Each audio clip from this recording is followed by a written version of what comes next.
পবিত্র উমরা হজ পালন শেষে সৌদি আরবের রিয়াদে পৌঁছেছেন ঢাকা জেলা বিএনপি সভাপতি ও ঢাকা ১ আসনের সংসদ সদস্য খন্দকার আবু আশফাক।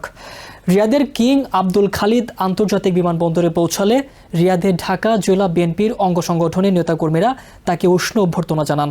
এ সময় বিমানবন্দরে খন্দকার আবু আশফাককে স্বাগত জানাতে উপস্থিত ছিলেন রিয়াদের ঢাকা জেলা বিএনপির সভাপতি কিং আলমগীর, সিনিয়র সহসভাপতি জলিল সওদাগর, সাধারণ সম্পাদক কুরবান আলী সহ অন্যান্য নেতৃবৃন্দ।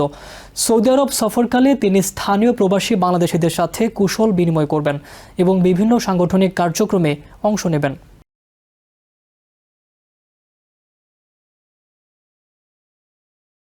প্রবাসীরা যেভাবে আগ্রহ নিয়ে এই নির্বাচনে শরিক হয়েছে, এর জন্য বিএনপির পক্ষ থেকে, বাংলাদেশ সরকারের পক্ষ থেকে এবং দোহারনবগঞ্জের প্রতিনিধি হিসাবে আমি আমার অবস্থান ক্লিয়ার করছি।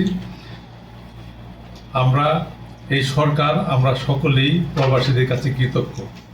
প্রবাসীরা তাদের রেমিটেন্স বন্ধ করেছে বলেই গত সরকার অর্থনীতিতে শূন্য হয়ে গিয়েছিল এবং তারা দেশ ছেড়ে পালিয়ে যেতে বাধ্য হয়েছে। এবং প্রবাসীরা যেভাবে উৎসাহ উদ্দীপনা নিয়ে নির্বাচনে অংশগ্রহণ করেছে, এর জন্য তাদের কাছে আমরা কৃতজ্ঞ।